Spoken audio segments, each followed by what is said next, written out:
اعوذ باللہ من الشیطان اللعین الرجیم بسم اللہ الرحمن الرحیم الحمدللہ رب العالمین والصلاة والسلام علی اشرف الانبیاء والمرسلین اما بعد.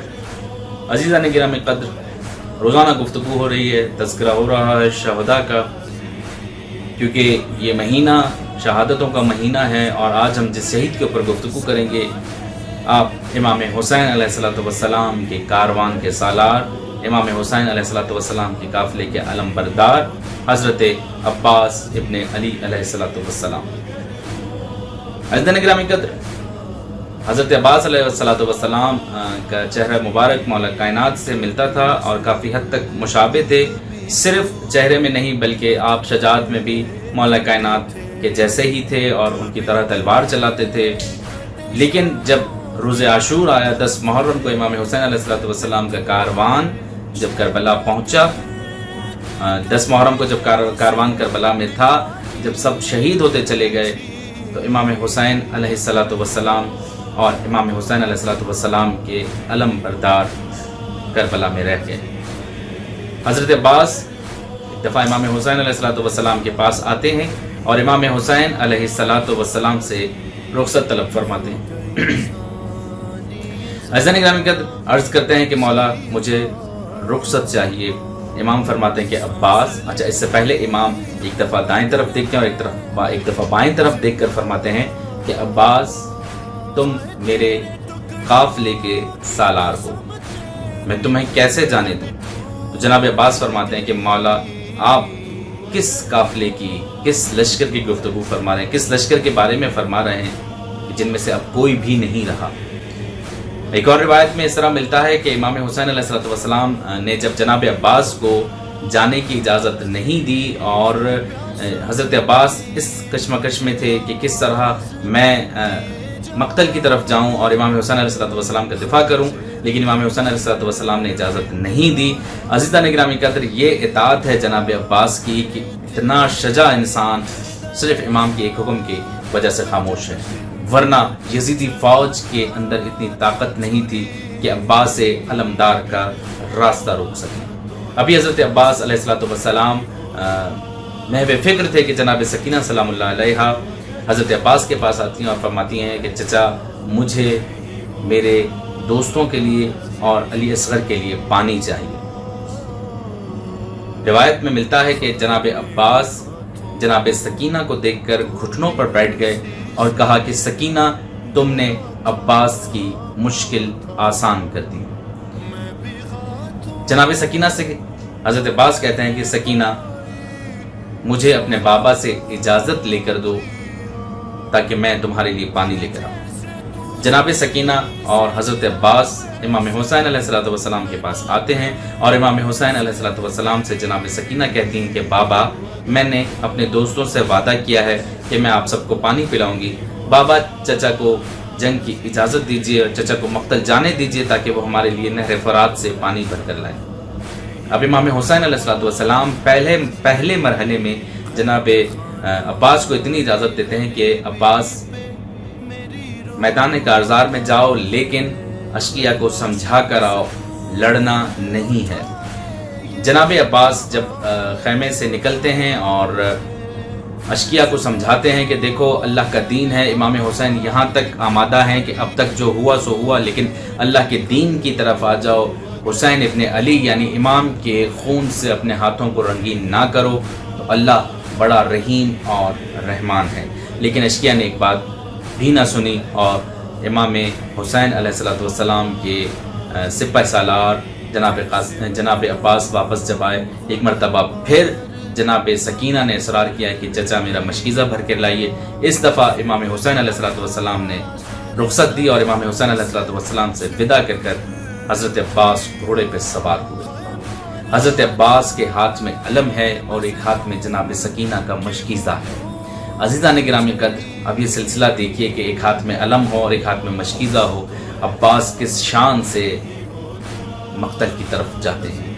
دوسری طرف جناب سکینہ بچوں کو تیار کرتی ہیں کہ میرا چچا پانی لینے کے لیے گیا ہے، جس کے پاس جو ظرف ہے، جس کے پاس کوزہ ہے وہ کوزہ لائے، جو کچھ ہے پانی پینے کے لیے تیار ہو جاؤ، میرے چچا پانی لینے کے لیے گئے ہیں۔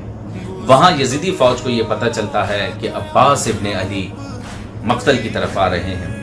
یزیدی فوج کچھ بعید بھی نہیں ہے اور روایت میں بھی موجود ہے کہ کانپنے لگتی ہے کہ عباس آ رہے ہیں، عباس آ رہے ہیں، عباس آ رہے ہیں۔ جناب عباس مقتل سے گزرتے ہوئے نہر فرات کی طرف آتے ہیں کہ جہاں پر 4000 شقی تعینات تھے کہ کسی طرح راستہ روکا جائے اور قیام حسینی میں پانی نہ جائے۔ عزیزان گرامی قدر، حضرت عباس جناب سکینہ کا مشکیزہ لیتے ہوئے صفوں کو چیرتے ہوئے نہر فرات پر آتے ہیں۔ روایت کچھ اس طرح ہے کہ جناب عباس علیہ السلام جب نہر فرات پر آتے ہیں، اپنی زین سے زمین پر تشریف فرما ہوتے ہیں اور پھر 2-4 قدم نہر فرات میں آگے کی طرف جاتے ہیں، گویا عباس نے فرات میں جھنڈا گاڑ دیا۔ عباس پھر عباس ہے۔ عزیزان گرامی قدر، کچھ آگے فرات کی طرف آئے اور چلو میں پانی اٹھایا، اور جس طرح جیسے ہی پانی اٹھایا چلو میں، حضرت عباس نے وہ پانی واپس نہر میں ڈال دیا کہ ابھی تک حسین علیہ السلام کے خیام میں پانی نہیں پہنچا، عباس پانی کیسے پئیں گے؟ بہرحال حضرت عباس نے مشکیزہ بھرا اور خیام کی طرف آنے لگے۔ یزیدی فوج نے یہ سوچ سمجھ لیا کہ اگر عباس پانی لے کر چلے گئے تو نقشہ بالکل بدل جائے گا، ہم سب کی محنتیں ضائع ہو جائیں گی، اور حضرت عباس کو چاروں طرف سے گھیرنے لگے۔ لیکن عباس، میں نے کہا کہ پھر عباس ہیں، کسی کے گھیرنے میں نہیں آئے حضرت عباس علیہ السلام۔ پھر طے یہ ہوا کہ کسی طرح عباس کو چھپ کر زخمی کیا جائے یا عباس علیہ السلام پر چھپ کر وار کیا جائے۔ حکیم بن طفیل نے حضرت عباس علمدار علیہ السلام کا ایک بازو قطع کر دیا۔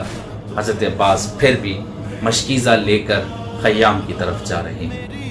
روایت میں موجود ہے کہ جب دوسرا بازو قلم کر دیا گیا تو حضرت عباس نے اپنا جو علم جو لے کر چلے تھے وہ اپنے کندھے پر اس طرح کر کے رکھا، اور جناب سکینہ کا مشکیزہ جو ہے گلے میں، اور بعض روایتوں میں ہے کہ دانتوں میں لے کر خیام کی طرف جا رہے ہیں۔ اب طے یہ ہوتا ہے کہ عمر ابن سعد کہتا ہے کہ عباس کسی کے سنبھالنے میں نہیں آئے گا، اگر چاہتے ہو عباس کو مارا جائے تو اس کے مشکیزے کو چھلنی کر دو، عباس خود بخود مر جائے۔ عزیزان گرامی قدر، جناب عباس خیام کی طرف بڑھ رہے ہیں اور پھر تیروں کی برسات جناب سکینہ کے مشکیزے پر ہوتی ہے۔ گویا پانی کی جگہ حضرت عباس کی حسرتیں بہہ گئی، اور پھر دور سے ایک غرض حضرت عباس، جن کے دونوں بازو قلم ہو چکے تھے، حضرت عباس کی پیشانی پر ایک گرز لگتا ہے، اور عباس علمدار کی پیشانی کا خون جب عباس علمدار کی آنکھوں میں آتا ہے تو عباس علمدار زین سے زمین پر آتے ہیں، اور پھر اب عباس علمدار کے بازو قطع ہو چکے ہیں، عباس کے بازو نہیں ہیں، پیشانی کا خون آنکھوں میں آ رہا ہے، عباس علیہ السلام کو کچھ دکھائی نہیں دیتا ہے، اور پھر خدا بہتر جانتا ہے کہ عباس بغیر بازوؤں کے زین سے زمین پر کیسے آئے ہوں گے۔ پھر ایک آواز بلند کی، السلام علیکہ یا ابا عبداللہ، میرے آقا میرے مولا عباس کا آخری سلام۔ اور پھر امام حسین اللہ جانے کس طرح آئے، لیکن امام نے ایک جملہ فرمایا کہ عباس حسین کی کمر ٹوٹ گئی۔ عزیزان گرامی قدر، ایک دفعہ امام حسین علیہ السلام نے عباس کو اپنے زانوئے مبارک پر لٹایا، اور جو گفتگو ہوئی، عباس علیہ السلام نے سب سے پہلے معافی مانگی کہ مولا مجھے معاف کیجیے گا کہ عباس پانی نہیں لا پایا۔ یہ کہتے کہتے عباس علمدار نے اپنی آنکھیں بند کر دی۔ اب حسین، کیونکہ جنگ کا اصول ہے کہ جب پرچم گر جائے تو جنگ میں شکست ہو جاتی ہے، لیکن امام حسین علیہ السلام نے حضرت عباس کا پرچم اٹھایا اور وہ پرچم لیے خیام کی طرف آ رہے ہیں۔ دور سے جناب سکینہ جو خیمے کے دروازے یا خیمے کے پردے کے پاس کھڑی تھی، بچوں کو لے کر، جو بچے چھوٹے چھوٹے بچے کوزے لے کر کھڑے ہوئے تھے، جناب عباس کا علم آتے دیکھا تو سکینہ بنت حسین نے خوش ہو کر کہا کہ بچوں جلدی کرو، میرے چچا پانی لے کر آ رہے ہیں۔ جیسے ہی علم قریب پہنچا تو جناب سکینہ نے دیکھا کہ علم خون میں غلطان ہے اور امام حسین علیہ السلام علم عباس کو لے کر آ رہے ہیں۔ سکینہ بنت حسین قریب گئیں اور کہا کہ بابا میرے چچا کہاں ہیں، بابا پانی کہاں، یہ بچے پانی کا انتظار کر رہے ہیں کہ میں نے ان سے وعدہ کیا ہے۔ روایت کچھ اس طرح ہے کہ امام نے جناب سکینہ کو کوئی جواب نہیں دیا۔ جب دوسری مرتبہ پوچھا تو امام حسین اس وقت بھی خاموش رہے، اور تیسری دفعہ جناب سکینہ نے کہا کہ بابا خدا را مجھے بتائیے کہ میرے چچا کہاں ہیں۔ امام حسین علیہ السلام نے صرف ایک جملے میں جواب دیا کہ سکینہ انا للہ و انا الیہ راجعون۔ بس عزیزان گرامی قدر، یہ ہیں شہدائے کربلا کہ جنہوں نے اللہ کا دین بچانے کے لیے اپنی جانوں کا نذرانہ پیش کیا۔ پروردگار عالم سے دعا گو ہوں کہ مالک ہم سب کو امام حسین علیہ السلام کے راستے پر چلنے کی توفیق عطا فرما۔ السلام علیکم ورحمۃ اللہ وبرکاتہ۔